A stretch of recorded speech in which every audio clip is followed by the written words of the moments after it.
Hey, shalom, shalom, shalom. This is Norman with the DC Captain Branch of Great Millstone, back for another video. First and foremost, call all Yahweh, Ba'ashem, Yahushua, Ba'ashem, Kahakabash. And once again, double honor squad the apostles, bishops, and elders of Great Millstone who rule well.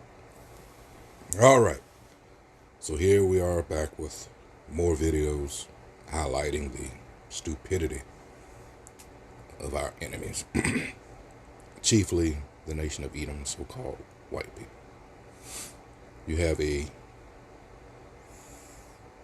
huge problem now of voters' remorse, aka the leopards eating faces. And for those of you that don't know what that means, it was a term coined back in 2015 from a tweet. And it says, "I never thought leopards would eat my face," sobs a woman who voted for the leopards eating people's faces party. And again, October 16, 2015, Twitter web client. Politics in the age of the internet has drifted further and further into the land of memes and jokes. So much so that it can be hard to follow all the different things people refer to. Following the re-election of Donald Trump to a second term as president, many are now pointing to the leopards ate my face party, which first emerged back in 2015. While some people remember the meme from that era, others are confused by the reference to it. Here's what we know about it. It says, what does this mean? It says, leopards ate my face meme refers to voters who come to regret their votes after they find themselves personally affected by the policies of the person they voted for. So from this point, forevermore, when you ever hear that from me, this is what I'm talking about, because, hey, might as well get in on it while it's piping hot, right? Yeah, because you're going to hear a lot more of this. Notably, the joke is that the politics of that person were always clear, and the people who voted for them simply refused to believe him. Hadn't Trump been saying all along what he intended to do? Project 2025, all that shit that he did not have a knowledge of. But as we found out, that was a lie. All right. Anyway, scrolling on down, it says, well, now that you got that, I don't have to read the rest of it. I can just put it in the, you know what it is by now. So let's go here. This is a site called Dark Brandon. And I'm going to be playing several videos on this site. So, let me get this out of the way. Hold on just a second. Alright, here's the copyright disclaimer. It says under section 107 of the Copyright Act of 1976, allowance is made for fair use for purposes such as criticism, comment, news reporting, teaching, scholarship, and research. Fair use is a use permitted by copyright statute that might otherwise be infringing. Nonprofit, educational, or personal use tips the balance in favor of fair use. And this is educational indeed. Alright.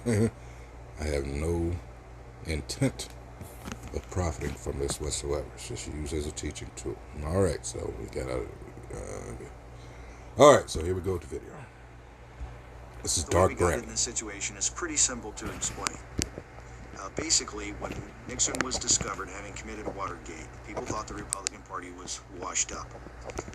But a clever staffer on in Nixon's White House came up with an idea for how to get more new Republican voters to replace all the people that were turned off by the corruption that had just been exposed, and perhaps save the party. His name was Lee Atwater. And he said, I know where there's all kinds of disgruntled white people. All you got to do is appeal to them over their anger. It's the same old game. Let's get him in here. All right, so you'll know who we're talking about. Whoops.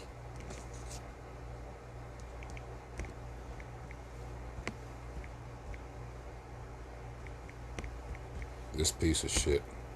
That's why the Most High took him out. I think he was 41 or 42. Yeah, right here. Alright, let's see.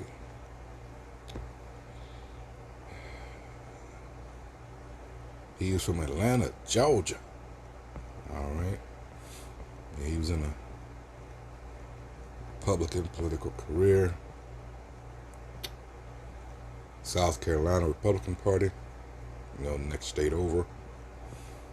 All right, let's go straight to the point, and it's known as the Southern Strategy. All right, as a member of the Reagan, coming from the Barry Goldwater, he'll tell you. As a member of the Reagan administration in '81, Atwater gave an anonymous interview to political scientist Alex P. Lamas. Part of the interview was printed in Lamas's book, The Two-Party South, later reprinted in Southern Politics in the '90s with Atwater's name revealed. Bob Hebert reported on the interview in the October 6, 2005 issue of the New York Times. On November 13, 2012, The Nation magazine released a 42-minute audio recording of the interview. James Carter IV, grandson of former President Jimmy Carter, had asked and been granted access to the tapes by Lamas's widow. Early in the interview, Atwater argued that Reagan did not need to make racial appeals, suggesting that Reagan's issues transcended the racial prism of the '68 Southern Strategy. We all know that piece of shit Reagan was racist as hell. All right, let's see. Atwater. All right. But Reagan did not have to do a Southern strategy for two reasons. Number one, race was not a dominant issue. And number two, the mainstream issues in this campaign had been, quote, Southern issues since way back in the '60s. So Reagan goes out and campaigns on the issue or issues of economics and of national defense. The whole campaign was devoid of any kind of racism, any kind of reference. And I'll tell you another thing. All you need to think about that even surprised me is the lack of interest, really, but lack of knowledge right now in the South among white voters about the Voting Rights Act. Something else, this guy now, and those around him, hey, you gotta be paying attention to what's going on. All right. It says later in the interview, Atwater was questioned about the implicitly racist aspects of the new Southern strategy carried out by the Reagan campaign. Atwater. As to the whole Southern strategy that Harry S. Dent Sr. and others put together in 1968, opposition to the Voting Rights Act would have been a central part of keeping the South. Now, you don't have to do that. All you need to do to keep the South is for Reagan to run in place on the issues that he's campaigned on since 1964. And that's fiscal conservatism, balancing the budget, cut taxes, the whole cluster. The questioner or interviewer says, but the fact is, isn't it, that Reagan does get to the Wallace voter and to the racist side of the Wallace voter by doing away with legal services, by cutting down on food stamps. And let's see, this is another ploy of theirs that they've always used, but the simple fact of the matter is it's more of them than us. So, like what's going on now, these things that they're repealing, they're cutting, actually hurt them more than us. All right, it says, Atwater. Y'all don't quote me on this. You start out in 1954 by saying nigger, nigger, nigger. By '68, you can't say nigger. That hurts you.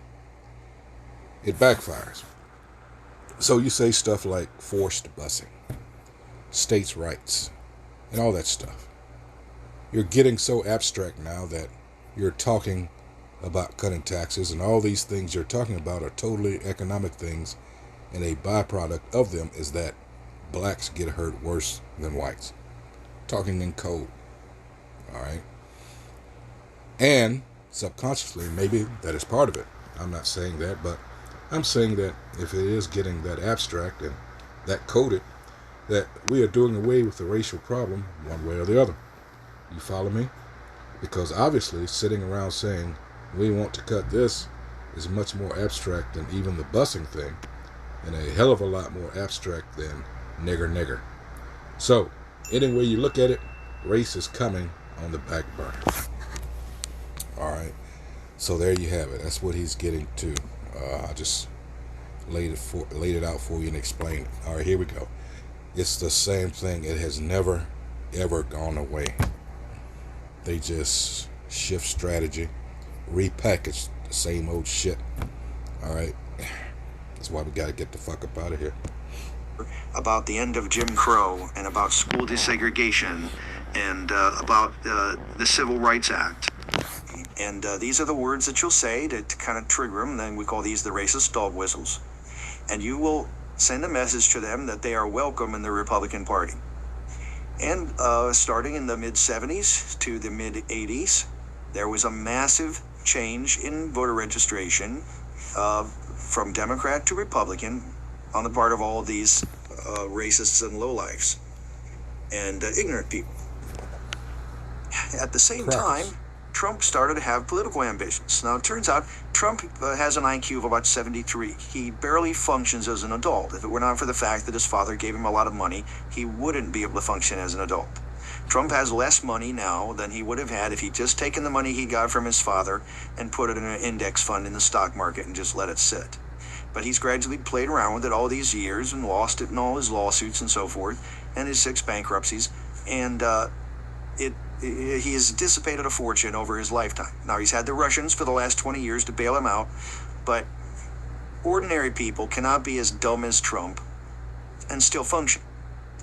But Trump came out onto the public stage and started talking boldly like he wanted to do things politically and help the people of America, and he speaks like a third grader, because that's what somebody with an IQ of 73 talks like, even if they're an adult.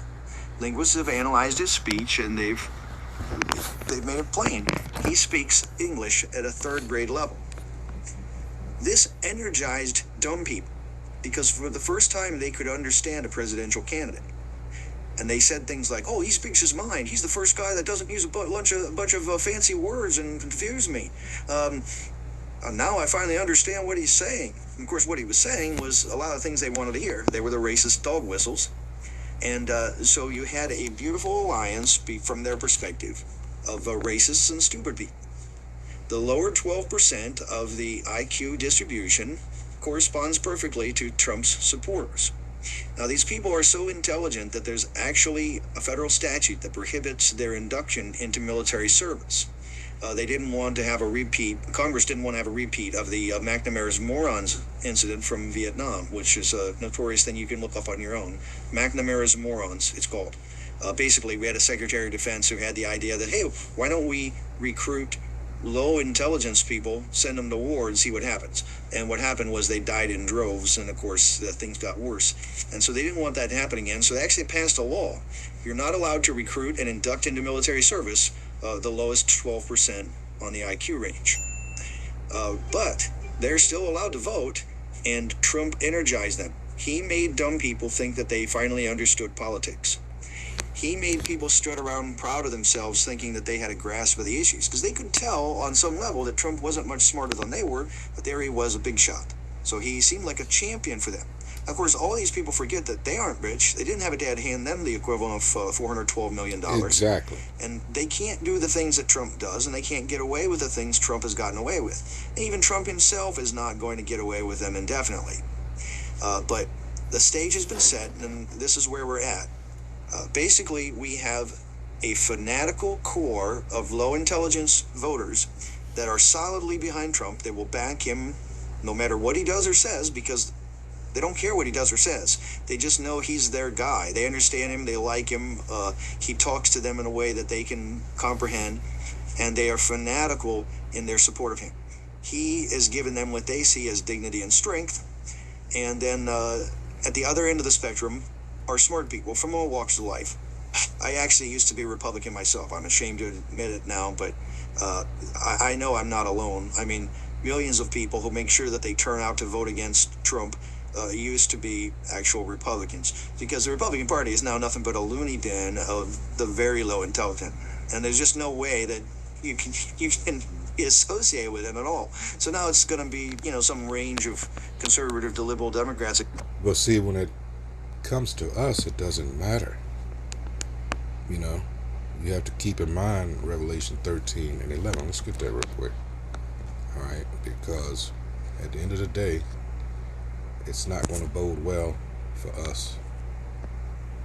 All right, because two wings of the same filthy ass bird. This is Revelation 13:11. It says, "And I beheld another beast coming up out of the earth, and he had two horns like a lamb, and he spake as a dragon." All right. So, and this is another tool of these Edomites. Not only does he have a sword, but his other weapon is deceit, lies and deceit. That's what devil actually means. And you have to keep in mind all of this. Let's go to, because we're in Maccabees studying it now, and we've gone past First Maccabees 8th chapter, where Judas Maccabeus sought an alliance with the Romans. All right, because the Romans and the Seleucids were going at it. They were in a war.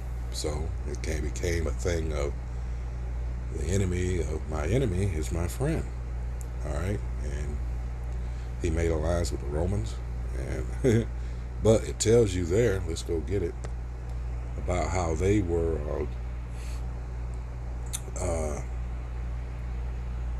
Let me see. I lost my distinct from all the other kingdoms in that. Let's see. It started around. I think it's 15. Hold on. Yeah. Salaki.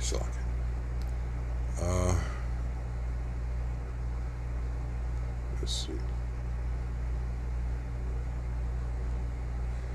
Verse 11. It was told him besides, and him is Judas Maccabeus, how they destroyed and brought under their dominion all of the kingdoms and isles that at any time resisted them. But with their friends and such as relied upon them, they kept amity, friendship, and that they had conquered kingdoms both far and nigh, insomuch as all that heard of their name were afraid of them. Also that whom they would help to a kingdom, those reign, and whom again they displace. Finally, that they were greatly exalted. Same shit going on in what is now the revived Roman empires, which were in that system. All right. Yet for all this, none of them wore a crown or was clothed in purple, to be magnified thereby, because this was different from what had happened as far as rulers prior to this moment. 15. Moreover, how they had made for themselves a senate house, wherein 320 men sat in council daily, consulting always for the people, to the end they might be well ordered. And that they committed their government to one man every year, who ruled over all the country, and that all were obedient to that one, and that there was neither envy nor emulation among them. All right, so of course, everything went got corrupted, because hey, who are we dealing with, right? Edomites, the wicked. So let's go back to the video a little bit more. Let this finish out. We'll That's grab again, another except that it'll mean something different than it used to mean. I mean, those Democrats won't be conservative because they're racist garbage people from the South. They'll be conservative because they have some other philosophy about the role of the market or of private enterprise or something like that in the economy. At any rate, this is the problem we have.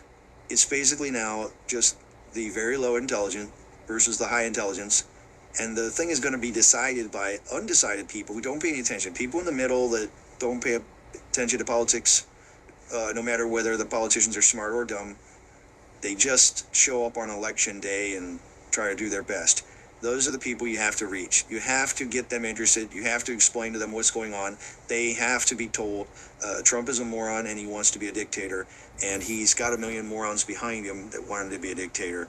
We cannot let that happen. If your smartphone is acting up, here are the 3 signs you might have malware. Number 1, your smartphone is hot to the touch, even when you aren't using it. America, let's face it, you are your own worst enemy. Instead of taking responsibility for how your life turned out, instead of reflecting on what you could have done differently, what you could have done better, you've chosen easier path. The path that doesn't ask for growth, effort, or self-awareness. Rather than working on yourself, rather than investing in yourself, your education, your community, your empathy, you decided to blame someone else for your problems. Someone different. Someone you don't understand. You choose anger over understanding. Hate over Guess who that healing. is? And you choose lies over truth. And why? Because hate is easy. Hate is convenient. Blame, oh, that's a freebie.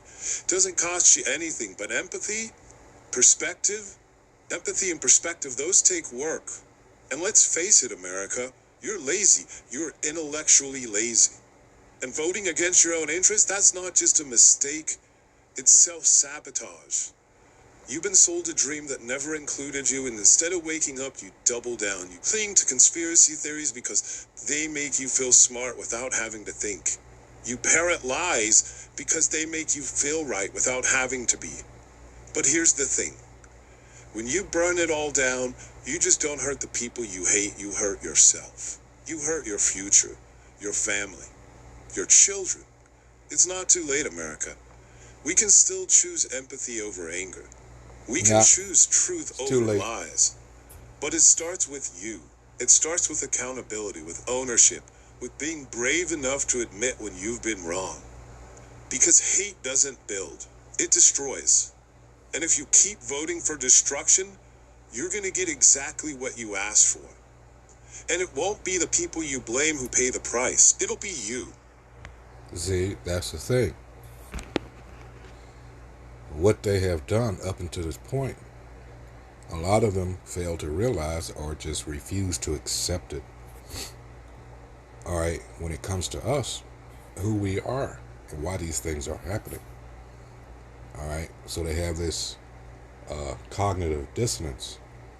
All right, they don't want to, I'm sure they've ran across videos at some point and say, those niggers ain't nothing. But you got to ask yourself,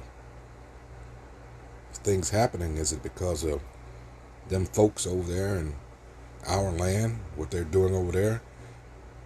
How is that affecting what's going on over here? Or, I know, could it be because of your actions against the people that you've subjugated all this time? And this is Exodus 7 through 14 happening right in your face. And you're not paying attention. Zechariah 2 and 8, right? Let's get that real quick. Wow. And it says, For thus saith the Most High Yahweh, the Lord of hosts, after the glory hath he sent me unto the nations which spoiled you. What does spoiled mean? Strong's H 7997. Shalal, to drop or strip, by implication to plunder. Let fall, make self a prey, and we are a prey here. Always have been. Make a spoil. Alright? That's what we are here, prey. Alright?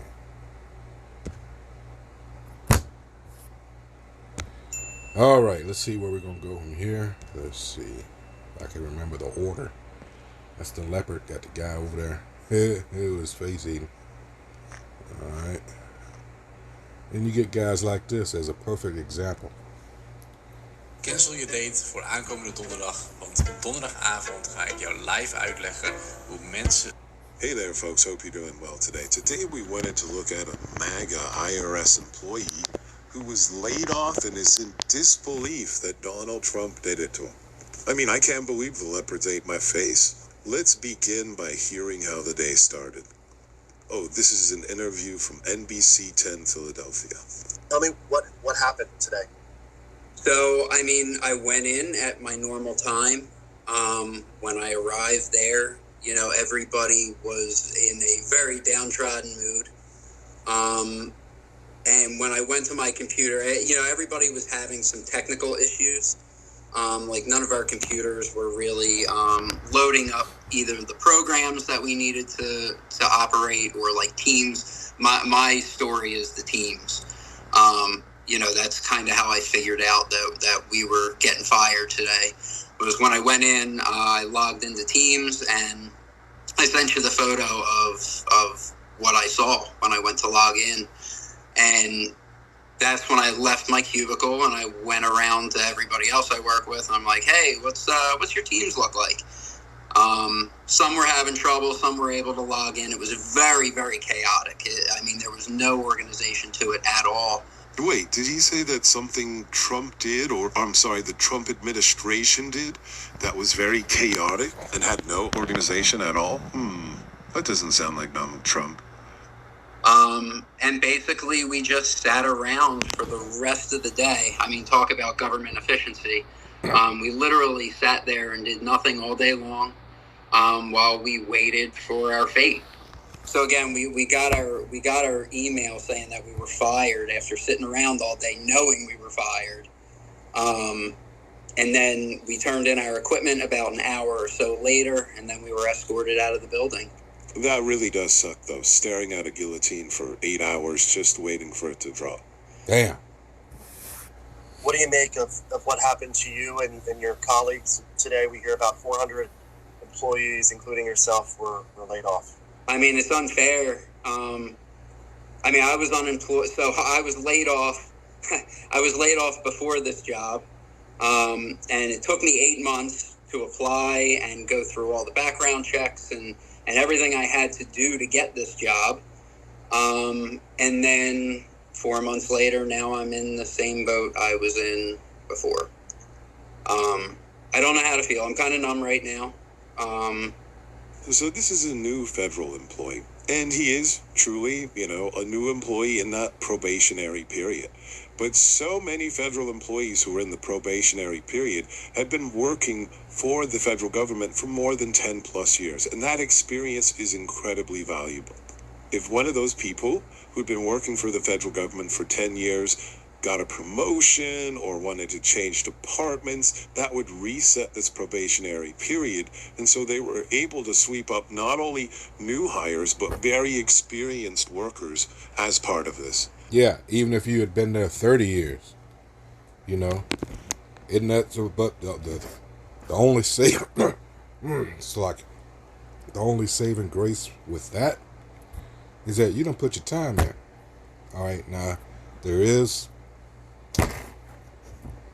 something to consider, because I've known people that actually had the time but not the age in order to retire.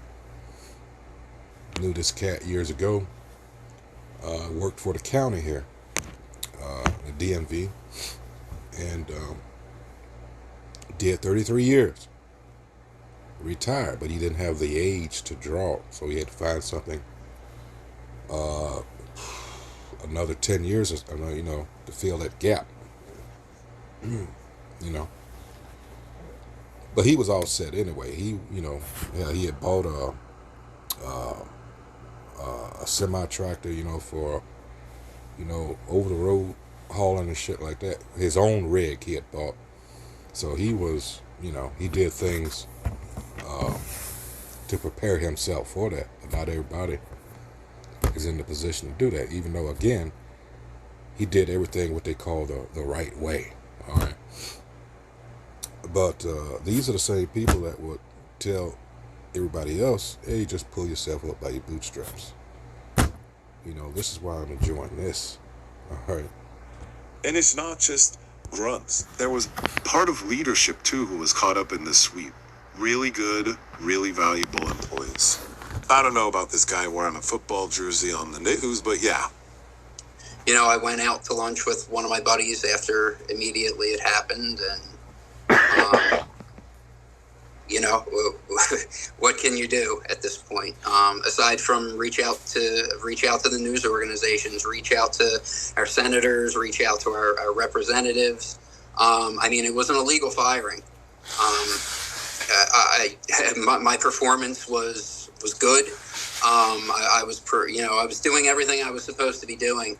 I was even one of those government employees that went every day of the week.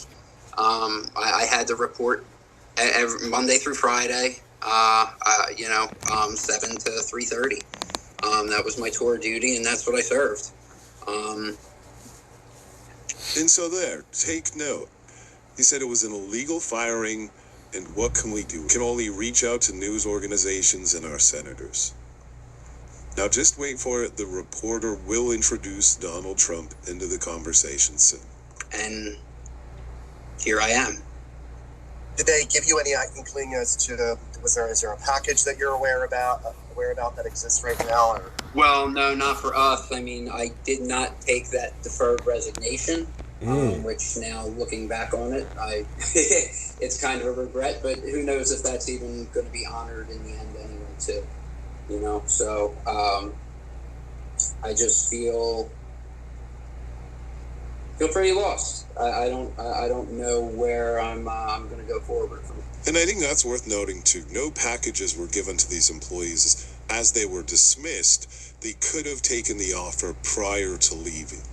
I think it's also worth noting that he questions whether those packages are even going to be paid.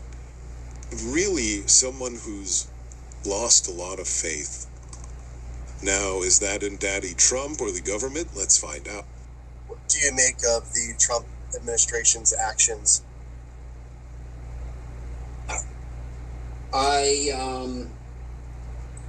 I thought that he was. I did support him. I was a Trump supporter. When he talks about government waste and all that, yes, I'm behind it. I believe there is a lot of stuff Starting in to the make sense now. that needs fixing. And that's part of the reason why I actually wanted to work for the government, actually, to help change the things that are wrong in the world, I thought that someone with like his business acumen would have come in with a fine-tooth comb and actually found it, instead of coming in with a wrecking ball and destroying people's lives for no reason. Starting to get riled up. Okay, I gotta say, it is admirable the reason you went to work in the government, and we need more people like you. It's disappointing I'm gonna have to eat your face. No, seriously, someone of the business acumen of Donald Trump? Business acumen is a word Donald Trump can't even pronounce. It's not even in his vocabulary, let alone has he demonstrated any. You obviously were not paying attention. I can't believe I gotta say this again, but Donald Trump is not a good businessman. A court of law found that he consistently and repeatedly committed fraud in the majority of his business dealings. In his last term, he made 30,000 false or misleading statements. He spent years trying to lie about an election being stolen, and then 3 years later, eventually admitted that, he lost by just a little. Man, that was actually just a TV show that made you think he was good at business. That wasn't real. That's called Hollywood production. A guy named Mark Burnett made that happen. He actually isn't that good at business. Even then, though, like him delegating work to Meatloaf, you're like, oh shit, this guy should run the country. But let's hear him out. I'll let him sing for my dinner. Were you given a reason for the termination? That my performance no longer. Hello, I'm Michael Sullivan. I'm the chief economist here at Moonfair. We've identified 5 no longer fits the mission of the IRS. Can you say whether or not your manager, your whoever, your superiors, was it very just about face, or did it seem like no, our management was scrambling to help us today. Management and union. I can't talk good about them because of where I'm at, but I mean, they did everything they could to help us today.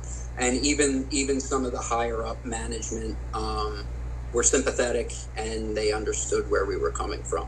Wow, this is very surprising that he's in a union and they still did this. I wonder if anybody was pro-union in this election. I wonder if unions backed any candidates. So many goddamn faces to you. But I also think this is a common theme where you see management and leadership usually supporting the employees, backing the idea that they were good employees who added a lot of value. Well, I'm very sorry to hear what happened to you and your colleagues. Is there anything else that you would like people to know that you feel is important? You know, government employees do a service. It's I know we're not sometimes. I know the IRS isn't the favorite people on the planet, but you know, we fund your government. We fund your roads. We fund everything. So, you know, we're not there for us. You know, it was a job, and it's illegal. We tried to do it. Wait, so let me get this straight. Turns out your vote does matter. Turns out voting for the guy selling meme coins, Bibles, and bragging about grabbing women by the pussy might not have been a good idea. The fact that he had a playbook that we were sounding an alarm about, and you completely ignored and dismissed and believed his lies that he wasn't associated with, turns out that was a bad idea. I'm sorry, hold on. I know I have some cultic salt around here somewhere. I'm going to put it on your face, and we are going to feast, my friends. Like that guy in the background. All right. Last one. Hey there, folks. Hope you're doing well today. And the competition continues. You can pick the name, either Who Wants to Be a Fuhrer or The Price is Right. Either way, last night, The Price during is Right. CPAC, Steve Bannon, not to be outdid by Elon Musk or Kanye West, he had to, of course, take the stage and at the end of his speech, do some Roman salutes. Let's take a look. The hardest, toughest days are ahead, folks, but you know what? Riyadh, Berlin, Beijing, Moscow, the city of London, right here. This is not beatable. You can't, the only way we lose is if we quit. The only way we don't have victory if we surrender.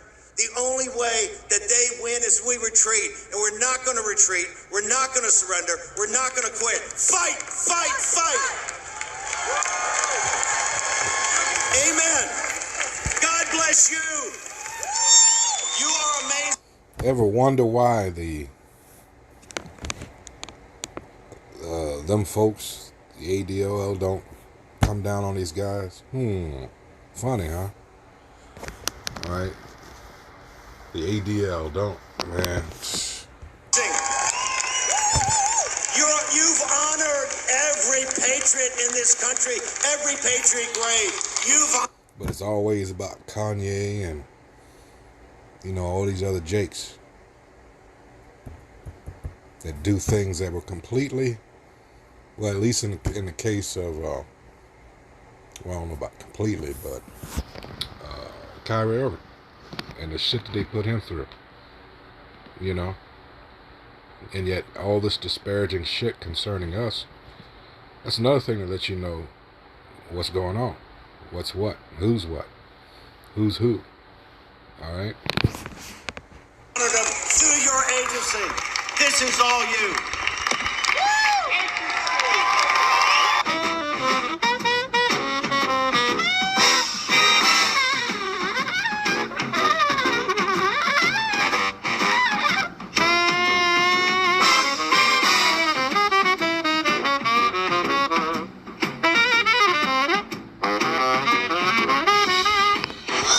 Just love seeing this shit fall apart.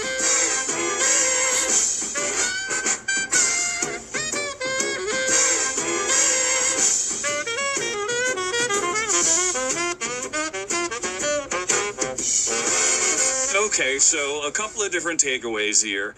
You know, at least he did it multiple times, so it's not up for question, just like Elon. Thanks for making it very clear for us. Second, y'all got so mad at us when we were calling you guys Nazis, and now you guys are just out here doing it. So, like, You can't blame this on us. You can't try to say, like you did with the whole cult thing, hey, we're in a cult because you pushed us to being in a cult. Like, you don't get pushed into being a Nazi. This is like ideas you embrace. We could go historically and look back on Steve Bannon's history. Yeah, this is who the guy is. Turns out the phone call came from inside the house. And then finally, did you hear all the cheering? It's like, how are the maggots going to respond to this? And it was well received. Well, actually, you know, when we turn to white nationalist Nazi Nick Fuentes, let's get the Fuentes take right now. So, do we have that? Roll the clip. This was some sick shit. Bannon gets up there and says, I think Trump's going to run in 28. He goes, we want Trump. And then he throws up a straight up Roman salute. It's getting a little uncomfortable even for me. Even I'm starting to feel like that guy in the picture that wouldn't hail Hitler. Again, the revived Roman Empire. What is it about this that some of you do not get? This is fulfillment of prophecy.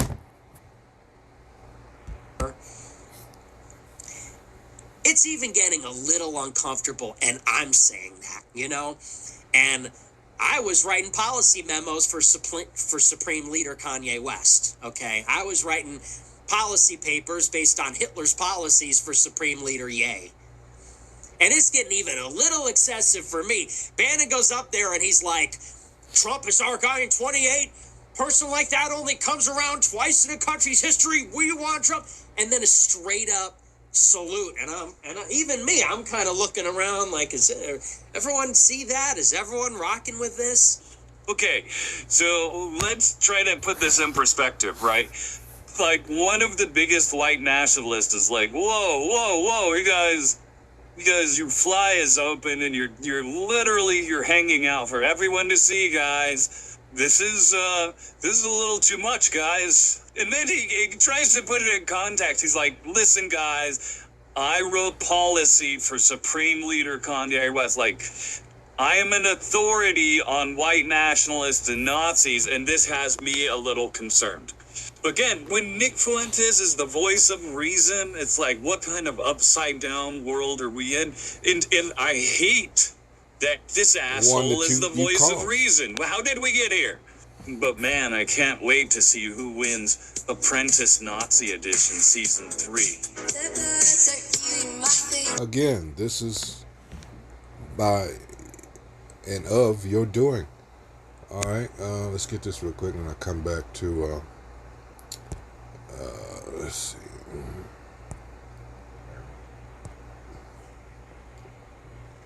I might as well read this too. I was going to read, start 15. This is Isaiah 29:15, because one thing you have to consider too, these people think they're so intelligent that what they're doing somehow the Most High does not see. You know, it's all kinds of self-delusion and lunacy and everything else you can think of as far as being not too, too sound of mind. But don't be fooled of that, because a lot of that, they like to give themselves a medical excuse. These people are just evil. All right, it says, Isaiah 29:15, woe unto them that seek deep to hide their counsel from the Most High, whose name is Yahweh. And their works are in the dark, and they say, who seeth us? And who knoweth us? Surely your turning of things upside down shall be esteemed as the potter's clay. For shall the work say of him that made it, he made me not? Or shall the thing framed say of him that framed it, he had no understanding? All right, again, this is something that,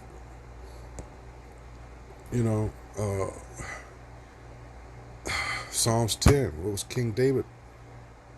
He hated Edom. This is Psalms 10 and 11. It says, he hath said in his heart, the Most High hath forgotten. He hideth his face. He will never see it. The arrogance, the hubris of Edom, a so-called white man. It says, arise, O Most High Yahweh, O God, Lift up thine hand, forget not the humble. Wherefore doth the wicked contemn the Most High? He hath said in his heart, thou wilt not require it. All right, let's go to Job 7. All right. Why did I say Job? Good Lord, I always do that. For some reason, I want to go to... and this is why we say this. This is Psalm 7:10. My defense is of Yahweh Ba'ashim Yahushua, which saveth the upright in heart. It says, the Most High judgeth the righteous, and the Most High is angry with the wicked every day. Job 9:24. Malachi 1, verses 1 through 4. The nation of Edom. All right. If he turn not, he will whet his sword. He hath bent his bow and made it ready. He hath also prepared for him the instruments of death. He ordaineth his arrows against the persecutors. All right. 14. Behold, he travaileth with iniquity and hath conceived mischief. That's all they know how to do. Because, again, they are the wicked. And brought forth falsehood. Remember what I said earlier about another weapon of his? It was deceit, lies and deceit, right? 15. He made a pit and digged it, and is fallen into the ditch which he made. His mischief shall return upon his own head, and his violent dealings shall come down upon his own pate. Had to say it twice because it was so nice. All right, so that's, that's all I have for this. It's not much to this. All this is going. This is who wants to be a Fuhrer.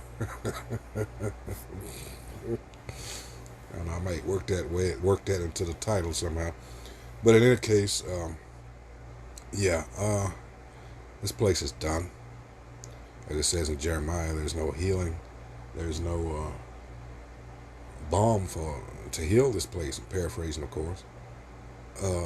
It's over. This place had a set time to rule, or the system rather, to include America, and it's, Job 14:5. This that boundary. All right, you just like any other kingdom, any other empire, it's got an expiration date. Can't get around that. So with that, I hope whoever views this video is edified. That's what we do here at Great Millstone. And until the next video, hey, shalom.